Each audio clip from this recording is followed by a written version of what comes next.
तानाजी मालुसरेने आपल्या उमरज गावामध्ये कुस्तीचा आखाडा ठेवला होता आणि तो कुस्ती बघायला खुद्द महाराज येणार होते. आता महाराज उमरज मध्ये येतात म्हणल्यावरती आजूबाजूची लोक गोळा झाली. अरे राजाला बघायचं आहे, लई दिवसाचं स्थापन होतं. शिवाजी राजा आपल्या उमरज मध्ये येतोय आणि उमरड गावामध्ये शिवाजी राजांचं आगमन झालं. ढोल ताशे वाजले आणि तानाजी मालुसरे गावाच्या आत शिवाजी राजांना घेऊन आले.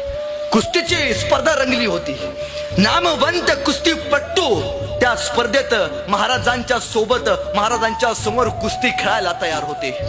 महाराज सिंहासन रूढ झाले, कुस्त्या चालू झाल्या. पण त्यावेळी एक नामवंत कुस्ती होणार होती, ती म्हणजे भिकाजी ढेरे यांच्या सोबत. पण त्या दिवसाच्या आदल्या रात्री काही जनावरांनी भिकाजी ढेरेंवरती हल्ला केला आणि तो पैलवान जखमी झाल्यामुळे येऊ शकला नाही.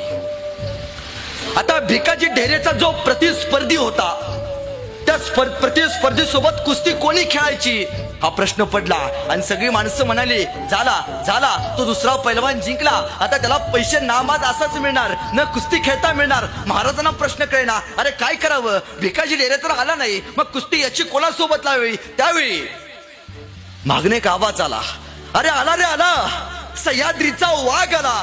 आणि एक तरण बाज जिगर बाज पोरग त्या आखाड्यात आलं, अंगातलं कापड काढलं. अरे त्याचं शरीर सृष्ट बघितलं, महाराज फक्त बघत उभा राहिले. आणि तो पोरग म्हणते, महाराज आज्ञा असेल तर या, तुमच्या मावळ्यातल्या पैलवानासोबत मी कुस्ती खेळू का. अरे महाराज म्हणले खेळ की. आणि कुस्ती चालू झाली, एकच लढाई चालू झाली. त्यावेळी त्या 12 वर्षाच्या त्या 20 वर्षाच्या पोरानं त्या मावळातल्या पैलवानाला खाली आपटलं आणि ती कुस्ती जिंकली.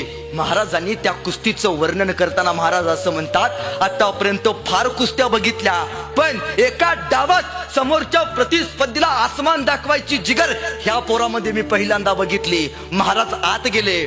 महाराजांनी आपल्या हातातलं सोन्याचं कड काढलं आणि त्या पोराच्या हातात घातलं आणि महाराजांनी विचारलं, काय रे बाळ, फार सुंदर कुस्ती खेळलास, सांग ना तुझं नाव काय. माझं नाव राज म्या महाला, जीवाजी महाला.